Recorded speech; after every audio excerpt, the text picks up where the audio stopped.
নমস্কার, Indian media ফ্ল্যাশে আপনাদের স্বাগত। আজকে আমাদের বিশেষ অতিথি আইনজীবী মোহিত মিস্ত্রি। নমস্কার, আজকে আমাদের স্বাগত ইন্ডিয়ান মিডিয়া ফ্ল্যাশে। নমস্কার। বলছি, এই যে বর্তমান সময়ে তৃণমূল সরকার বারবার হাইকোর্টের উপরে এগেনস্ট করছে যে নাকি সব কিছু নাকি এটা বিজেপির রায়, ইনি কি বলবেন? দেখো, রাজনীতি একটা ডিফারেন্ট ইস্যুস, জুডিশিয়ারি একটা ডিফারেন্ট সিস্টেম। তো যে কোনো কিছু নিয়ে আজকে আমরা একটা এক্সাম্পল দেখেছি, অভিজিৎ গাঙ্গুলি, যে একজন সিটিং জাজ ছিলেন। উনি একদিনে তো কি যে কেউ গিয়ে রাজনীতিতে যোগ দিতে দেয় না। জুডিশিয়ারি সিস্টেম আছে, যতক্ষণ তুমি ওই সিটে বসে থাকবে তোমার যেন কোনো পলিটিক্যাল কালার না থাকে, ঠিক আছে? ভোট সবাই দেয়, জাজেরাও ভোট দেয়, বাট পলিটিক্যাল কালার যেন না থাকে, ঠিক আছে? কিন্তু এই জুডিশিয়ারি সিস্টেমটাকে এমনভাবে আজকের দিনে নোংরা করে দেওয়া হয়েছে পলিটিক্যাল ইস্যুসগুলো নিয়ে। এই জিনিসগুলো খুবই বাজে এখনকার দিনে, এটা বিজেপি বেশি করে করছে এই জিনিসগুলো। এটা একটা দেখা যাচ্ছে কি বারবার বলছে নাকি এখন সে অভিজিৎ গাঙ্গুলি ছেড়ে দেওয়ার পর সব জার্জি কি এখন বিজেপির তরফে বলছে, এমনই কিন্তু অভিযোগ করছে বারবার। না, সবাই তো নয়, কিন্তু এখনো পর্যন্ত আমরা যে এক্সাম্পল পেয়েছি, এটা তো শুধু আমরা নয়, পুরো পশ্চিমবঙ্গ কেন সারা ভারতবর্ষের মানুষ দেখেছে কিভাবে কি হচ্ছে না হচ্ছে। একজন জাজ, একজন সিটিং জাজ সিটে বসে থেকে বা কোর্টের মধ্যে থেকে কখনো কোনো পলিটিক্যাল লিডারের নিয়ে এরকম ভাবে কোনো বাজে কমেন্ট করতে পারেনি উইদাউট এনি প্রুফ, ঠিক আছে? তুমি বিজেপির নামে কিছু বলছো না বা বিজেপি নেতাদের নামে কিছু বলছো না, তুমি ওখানে দাঁড়িয়ে অভিষেক ব্যানার্জির নামে বলে যাচ্ছ, কখনো ঢাকি সমেত বিদায় দিয়ে দেবো, কখনো রাহুল গান্ধীর কি সম্পত্তি আছে, কখনো তো বলো না জয় শাহর কি সম্পত্তি আছে না আছে, কখনো বলো না অমিত শাহর সম্পত্তি এত গুণ বেড়েছে কেন। এইগুলো নিয়ে তো কখনো ওনাকে কোনো কমেন্ট করতে দেখা যায়নি। এটা থেকে সিম্পলি বোঝা যায় যে বিজেপি কত রকম ভাবে কিছু কিছু জাজেদের টার্গেট করে এগুলো করার চেষ্টা করছে। হ্যাঁ, কিন্তু একজন জাজ সে তো যখন সে বিজেপিতে যোগদান করেছে তাই ছাড়ার পরে, সে তো তার আগে তো জাজ ছিল এবং তার তো নিজস্বটা ব্যক্তিগত, সে ছাড়ার পরে সে বিজেপিতেও যেতে পারতো, তৃণমূলে বা কংগ্রেস, যে কোনো দলে, এটা তার নিজস্ব সিদ্ধান্ত। এখানে তো কোনো ব্যক্তি স্বাধীনতার হস্তক্ষেপ করা উচিত নয় না? আমি আগেই বলেছি, জাজেরাও ভোট দেয়, এটা তাদের গণতান্ত্রিক অধিকার। সে সেই পার্টিটাকে সাপোর্ট করে বা মন থেকে তাদেরকে চায় বলে তাদেরকে ভোটটা দেয়, এটা জাজেদের ক্ষেত্রেও সেম।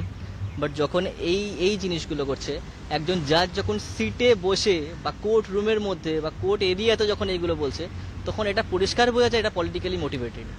হ্যাঁ, কিন্তু এই জুডিশিয়াল নিয়ে বর্তমান সময় যে কোনো জুডিশিয়াল নিয়ে প্রশ্ন উঠছে, সবই কি তাহলে কি বিজেপির চলছে এইভাবে? মানে কেন এখন নাকি হাইকোর্টকে ভরসাই করতে পারছে না তৃণমূল? দেখো, এরকম অনেক কিছু দেখা গেছে যে হাইকোর্টে যে অর্ডারগুলো বেরিয়েছে সেগুলো সুপ্রিম কোর্টে যখন সেগুলো চ্যালেঞ্জ করেছে ওয়েস্ট বেঙ্গল গভর্নমেন্ট, তখন সেগুলো কিছু কিছু সেট অ্যাসাইড হয়েছে বা সেগুলো রিজেক্টেড হয়েছে বা পোস্টপন হয়েছে। তো জেনারেলি বোঝাই যাচ্ছে কিভাবে কি হচ্ছে না হচ্ছে। কিন্তু এই জুডিশিয়াল নিয়ে তখন এখন এই বলছে যে জুডিশিয়াল তুলে দেবে, অভিষেক ব্যানার্জি বলছে কোর্ট তুলে দেবে, এটা নিয়ে কি বলবে? না, এটা নিয়ে নো কমেন্টস, এটা নিয়ে কোনো কথা বলা যাবে না। না, একটা তুমিও আইনের লোক, কিন্তু একটা কোর্ট তুলে দেবে, একটা বিচার ব্যবস্থাকে কখনো এরকম ভাবে বলা যায়? আমি একজন আইনজীবী হিসেবে এটাতে কোনো কমেন্ট করতে পারি না, এবং যে বলেছে এই সেটা সে এক্সপ্লেন করবে। আমার মনে হয় এটা ওনার পক্ষে এক্সপ্লেন করাটাই বেটার। উনি কিসের বেসিসে বলেছে এটা আমি বলতে পারবো না। হ্যাঁ, শুধু অভিষেক ব্যানার্জি নয়, বিভিন্ন নেতাদের দেখা গেছে যে যে কোনো একটা হাইকোর্টের যে কোনো নির্দেশ সেটা সর্বদম মান্যতা দেওয়া হয়, সেটার বিরোধিতা করাই যায়, সেই উপলক্ষে তারা হাইকোর্টে সুপ্রিম কোর্টে যায়, কিন্তু একেবারে সেই নির্দেশকেই বলছে যে আমরা মানবো না। আগের দিনে হাইকোর্টের যে এই ওবিসি সার্টিফিকেট বাতিল হয়েছে, এইটাকে পুরোপুরি মানবে না বলে দিয়েছেন মুখ্যমন্ত্রী। দেখো, এখানে নিশ্চয়ই কোনো গ্রাউন্ডস আছে। আমাদের দেশের যদি সর্বোচ্চ কোনো আদালত থেকে থাকে সেটা হচ্ছে আমাদের সুপ্রিম কোর্ট অফ ইন্ডিয়া। শুধু হাইকোর্ট কেন, অনেক ডিস্ট্রিক্ট কোর্ট বা লোয়ার কোর্টেও এরকম অনেক জাজমেন্ট বা অর্ডার বেরোয় যেগুলোর এগেনস্টে গিয়ে আমরা চ্যালেঞ্জ করে, যেগুলো আমাদের পছন্দ হয় না, যা মনে হতে পারে যে এগুলো ঠিক হচ্ছে না, সেটার এগেনস্টে আমরা হায়ার কোর্টে যাই বা হাইয়েস্ট কোর্টে যাই, ঠিক আছে? তো সেরকম কিছু গ্রাউন্ডস আছে যেটার বেসিসে হয়তো অর্ডারটা বা জাজমেন্ট কোনো পছন্দ হয়নি, তো সুপ্রিম কোর্টের রাস্তা তো খোলা আছে। না, সুপ্রিম কোর্টে যেতে তো বারণ করে, সুপ্রিম কোর্টের অবশ্যই খোলা আছে, কিন্তু কোনো জাজমেন্টকে এইভাবে একটা, সেও একটা সাংবিধানিক পদে রয়েছে, এইভাবে সে কখনো বারণ করতে পারে যে আমি মানবো না? এটা কি কখনো সম্ভব? ওই যে বললাম, অবশ্যই ওনার কাছে কিছু গ্রাউন্ডস আছে বা কিছু প্রুফস আছে বা কিছু মেটেরিয়াল আছে যেগুলো দ্বারা প্রুভড হয়, বা ওনার কাছে এরকম সলিড কোনো প্রুফ আছে যেটা দ্বারা উনি জানেন যে এটা আমি সুপ্রিম কোর্টে গেলে এটা এই অর্ডারটাও রিজেক্টেড হবে। কিন্তু সেজন্যই কোথাও তো ওনার তো একটা একটা এফেক্ট পড়ছে না জনগণের মনে, যে উনিও একজন বিচার ব্যবস্থার মধ্যে রয়েছে এবং সেও একটা বিচার ব্যবস্থাকে সে অস্বীকার করে দিচ্ছে পুরোপুরি। শুনুন, যদি মানুষের কথা বলেন, শুধু পশ্চিমবঙ্গে আপনি যেখানে যে দিকে যাবেন, সারা ভারত, সারা পশ্চিমবঙ্গের মানুষের মনে একটাই জিনিস আছে, মমতা। মমতা ছাড়া পশ্চিমবঙ্গের মানুষ কিছু জানে না। সেটা 2021 সালে যখন অনেক বড় বড় নেতা এদিক গেছে ওদিক গেছে, হাওয়ায় দুলেছে, কি করবে সিদ্ধান্ত নিতে পারেনি, কেউ চলেও গেছে ভেসে। যখন একদম খুব খারাপ পরিস্থিতি, সবাই ভেবেছে এবারে বিজেপি আসবে, সেই সময় দাঁড়িয়েও সারা পশ্চিমবঙ্গের মানুষ দেখিয়েছে মমতাময়ী মায়ের কি ক্ষমতা, মমতাময়ী মায়ের কি পশ্চিমবঙ্গের মানুষের উপর কি ভরসা আছে না আছে, সেটা সব মানুষ দেখে নিয়েছে, দেখে দিয়েছেও। কিন্তু এত কিছুর পরেও কিন্তু রাজ্যে শিল্প আসছে না কেন? দেখো, রাজ্যে শিল্প আসছে না এটা পুরোপুরি বলা ভুল। শিল্প যে একেবারেই আসছে না, যেটা অনেকে বিরোধীরাও প্রশ্ন তুলেছে, শিল্প নেই শিল্প নেই শিল্প নেই। শিল্প একদমই নেই এরকম তো কোনো কথা নয়। আগের থেকে দিনকাল পাল্টেছে, সিস্টেম পাল্টেছে। হ্যাঁ, তো হচ্ছে আস্তে আস্তে, আমার মনে হয় আরো ভালো হবে। কিন্তু দিনে দিনে। সেটা তো দেখাই যাচ্ছে না। মমতা ব্যানার্জি বলছে চপ শিল্প করতে, কোথাও বলছে যে বিভিন্ন শিল্প, কোথাও বালিশ বানাতে বলছে, কিন্তু আদৌ যে শিল্প সে কিন্তু নেই। এছাড়াও বিভিন্ন কারখানায় বন্ধ হয়ে গেছে, তৃণমূলের আমলে বিভিন্ন কারখানা বন্ধ হয়ে গেছে। এই নিয়ে কি বলবো? তো এই যে বিশেষ করে সিপিআইএম এর লোকগুলো এই কথাগুলো বলে যে তৃণমূলের আমলে অনেক কারখানা বন্ধ হয়ে গেছে, বেশিরভাগ কারখানাই বন্ধ হয়ে গেছে সিপিআইএম এর শেষ সময় থেকে। সেই দায়গুলো এরা চাপিয়ে দেয় তৃণমূলের উপরে। আর যদি যেই শিল্পগুলো যেগুলো বলছে যে এইগুলো ক্ষুদ্র কুটির শিল্পগুলো, এটা পশ্চিমবঙ্গের ঐতিহ্যের মধ্যে পড়ে, অনেক বহু বছর ধরে এই শিল্পগুলো আস্তে আস্তে আস্তে আস্তে হয়ে আসছে, এটা নতুন কিছু নয়। তো এর থেকে এগুলো ক্ষুদ্র শিল্প তো অবশ্যই থাকবে, ক্ষুদ্র কুটির শিল্প তো অবশ্যই থাকবে, এবং বড় শিল্প টুকটাক করে হচ্ছে এবং আগামী দিনে খুবই আরো বড় করে হবে, এটা আমার আশ্বাস বা বিশ্বাস। কিন্তু এখানে তো বেকারের সমস্যা আরো বাড়ছে, দিনকে দিন আরো বেড়ে যাচ্ছে এখানে বেকারের সমস্যা। এই নিয়ে কি বলবো?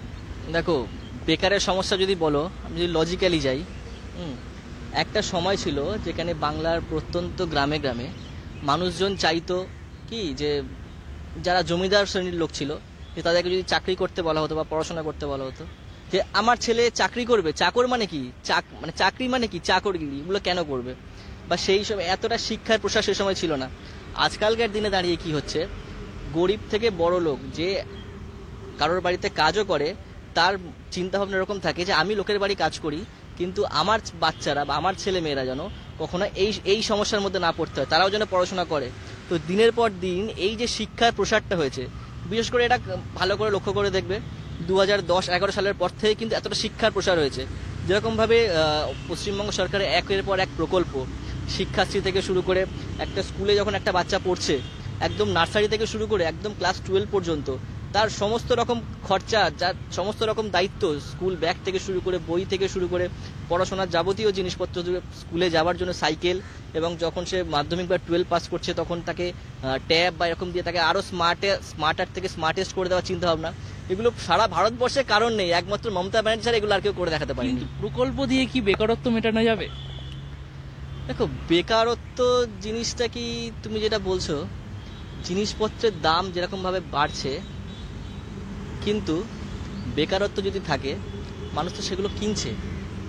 যদি বেকারত্ব থেকেই থাকে, মানুষ সেগুলো অ্যাফোর্ড করছে কি করে?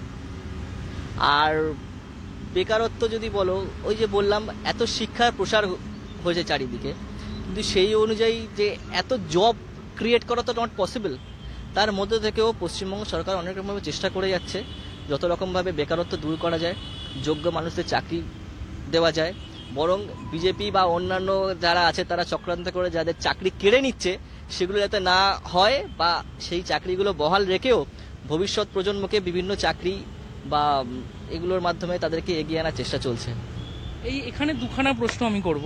একটা হচ্ছে যে চাকরি কেড়ে নিচ্ছে বিজেপি, কিন্তু এই যে 8,000 যে বেআইনিভাবে চাকরি মানে শিক্ষক ঢোকানো হলো, প্রবেশ করানো হলো, তাই না, সফলভাবে যারা পাশ করেছে তাদের মধ্যে, এবং এই কথা কিন্তু শুধুমাত্র বিজেপি না, তৃণমূলের অন্দরেও বলা হয়েছে। এমনকি কুণাল ঘোষও বলেছে যে এই পার্থ চ্যাটার্জি যে শিক্ষা দুর্নীতিতে জড়িত, এটা কিন্তু তৃণমূল আগেও জানতো। তাহলে কেন স্টেপ নেয়নি? শুধুমাত্র একটা দপ্তর সরানোই কি ইনাফ?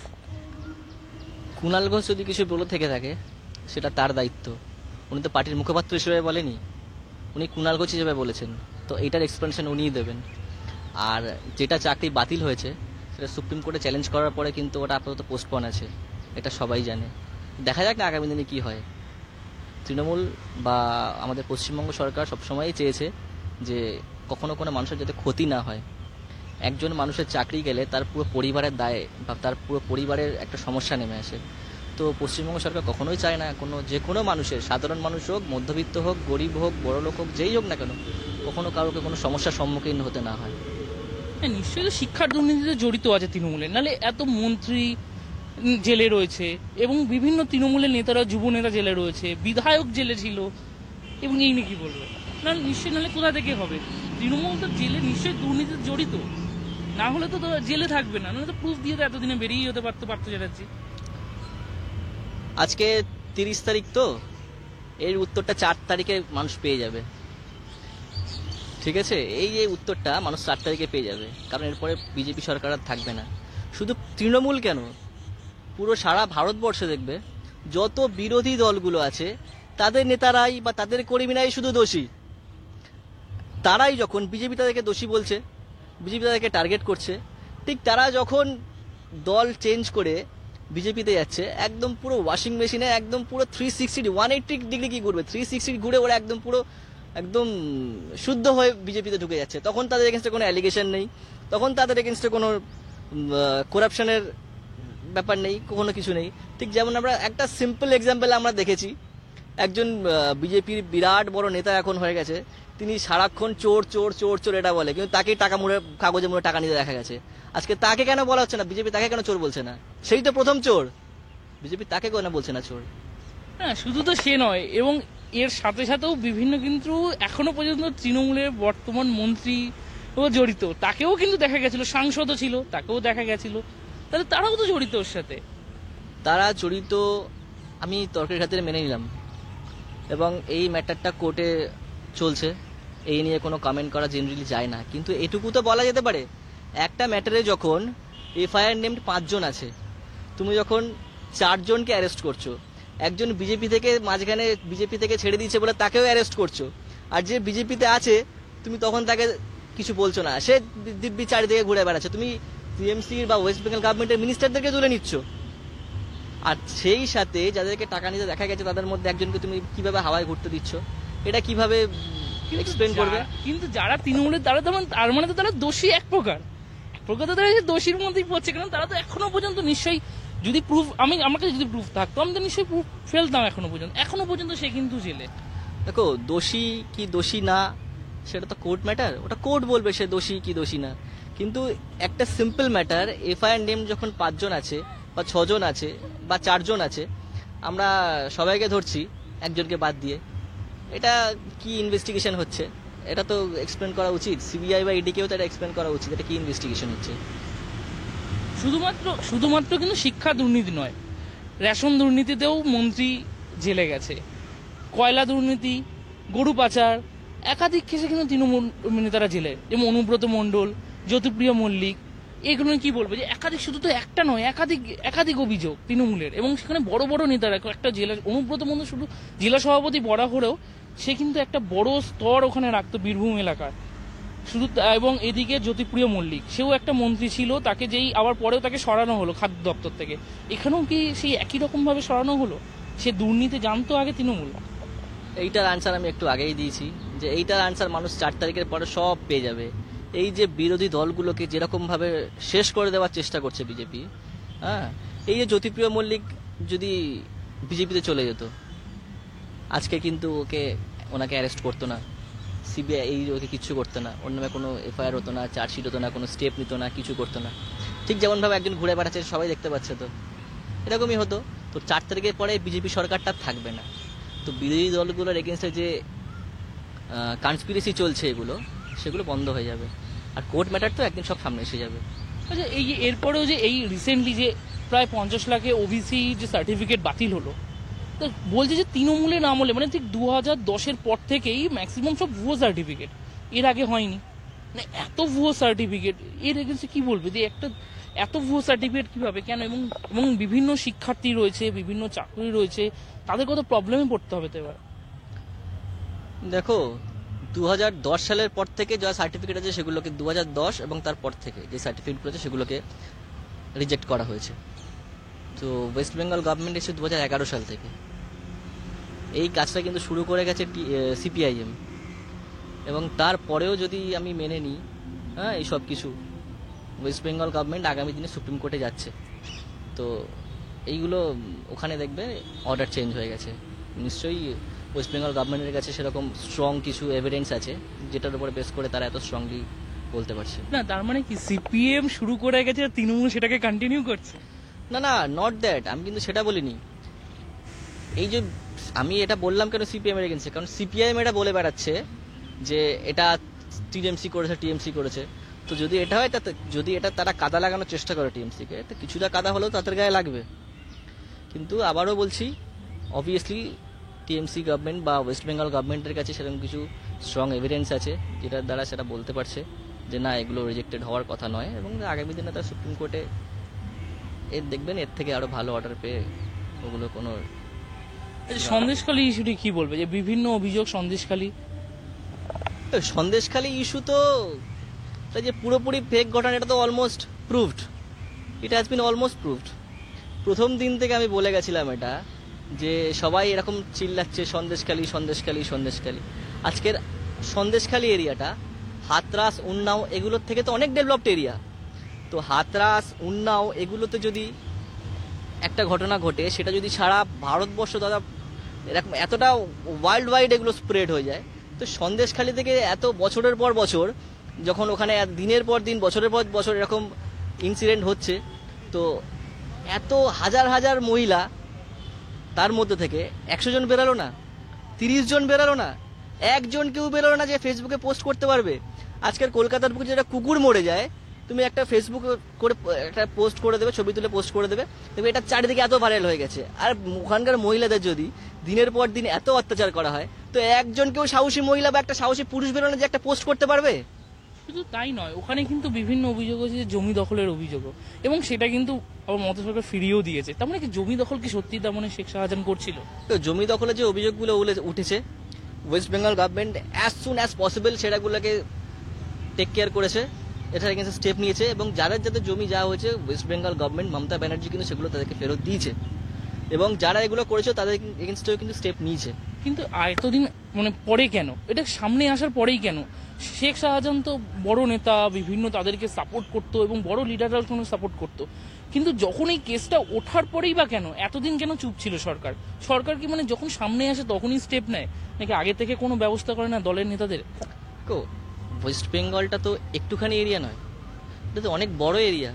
যখনই এই জিনিসটা, এই যে ঘটনাটা, যে জমি দখল করে নিয়ে বা এরকম কিছু ঘটনা ঘটছে, যখনই এটা সামনে এসেছে, বা মমতা ব্যানার্জি বা আমাদের ওয়েস্ট বেঙ্গল গভর্নমেন্ট যখনই এটা জানতে পেরেছে, এই নলেজগুলো বা এই ইনফরমেশনগুলো তাদের কাছে এসেছে, তারা তাড়াতাড়ি, খুব শিগগিরই, যত তাড়াতাড়ি সম্ভব তাদের কিন্তু স্টেপ নিয়ে তাই জমিগুলো ফেরত দিয়ে দিয়েছে।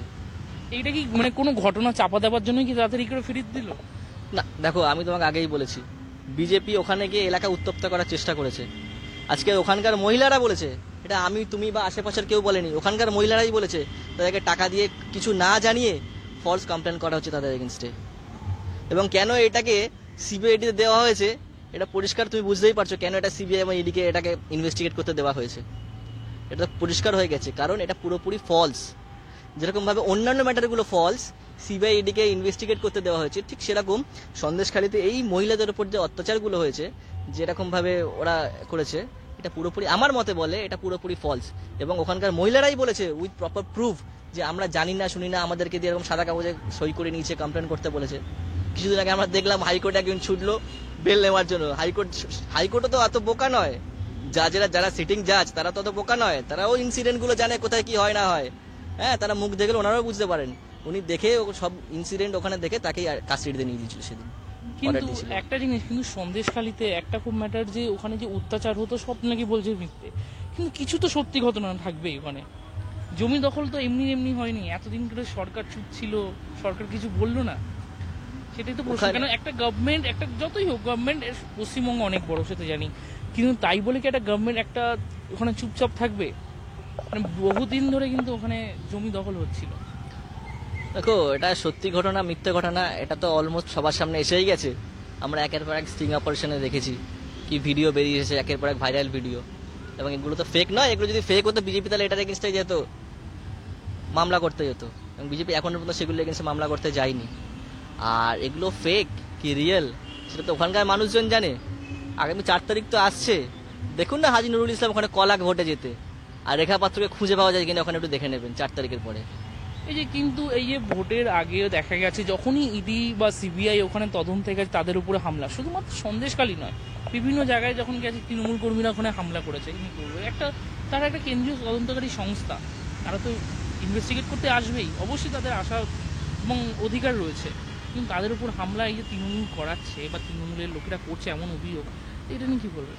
এখানে আমি তোমার দুটো কথা বলতে পারি। ইডি সিবিআই একটা, আমি তোমার কথা মেনে নিয়ে একটা বলতে পারি। ইডি সিবিআই যেরকম একটা সংস্থা, ইন্ডিপেন্ডেন্ট সংস্থা, একটা agency, West Bengal police, Kolkata পুলিশও কিন্তু একটা এজেন্সি। তা তারাও তো একটা কিছু ইনভেস্টিগেট করার জন্য রেড করতেই পারে। তা আগের দিন যখন হিরণ চট্টোপাধ্যায়ের সিকিউরিটি গার্ড বা ওনার যে পিএ আছে ওনারা ওখানে রেড করলো, তাহলে ওনারা অত মিসবিহেভ করলো কেন পুলিশের সাথে? আমি তোমার কথা মেনে নিয়ে এই আনসারটা দিলাম। বা শুভেন্দু অধিকারীর ওখানে ওই মেদিনীপুরে কাউকে যার বাড়িতে রেড করলো, ওখানে কেন পুলিশ শুভেন্দু অধিকারী বা যা বিজেপি নেতারা গিয়ে অত মিসবিহেভ করলো? এটা আমি তোমার কথা মেনে নিয়ে বললাম। আর তোমার কথার এগেনস্টে আমি যদি বলি তাহলে এটা এটা একটা সিম্পল ম্যাটার। দেখো আমি তোমায় বলি, আগামী 4 তারিখ আসছে, মানুষ সব আনসার পেয়ে যাবে। হ্যাঁ, সে তো ভোটের রেজাল্টে অ্যান্সার হবে, কিন্তু কোথাও একটা মনে হয় না যে একটা সাধারণ যে আম জনতা হিসাবে যে বলো যে কখনো কি করা যায় যে একটা সংস্থা, কিন্তু তারাও অফিসার, দেখো, তারাও একটা আমি দায়বদ্ধ বলেছি রয়েছে, তারা তদন্ত করতে গেছে, প্র্যাকটিক্যালি তারা একটা ঘটনার তদন্ত করতে গেছে। তাদের যদি তেমনই না হতো, তদন্ত করবে, বেরিয়ে আসবে, কিছু ক্লিয়ার না পাবে না, ব্যাস হয়ে যাবে, মিটে যাবে। কিন্তু হামলা কেন? আমি বলে দিচ্ছি, ওটা তুমি যেটা বললে না ইডি সিবিআই, ওটা কিন্তু অ্যাকচুয়ালি ইডি সিবিআই নয়, ওটা খাঁচাবন্দি তোতা। এটা আমার কথা নয়, সুপ্রিম কোর্টের কথা। না, এবার সে আমি সুপ্রিম কোর্টের কথা ঠিক আছে, কিন্তু যত দেওয়া হয় তারা শুধু সেই বুলিটাই আওড়ায়। তো 4 তারিখের পরে দেখবেন ওনারা আবার অন্য কথা বলছে। যে ইডি সিবিআই অফিসাররা এতদিন এত কিছু বলছিল, তখন দেখবেন ওনারা আবার উল্টো বুলি আওড়াবে। সময়ের সাথে সাথে দেখা যাক না কি হয়, সব পাল্টে যাবে 4 তারিখের পরে। আর বিজেপি সরকারটা থাকবে না, তারপরে দেখে নেবেন না কি হয়।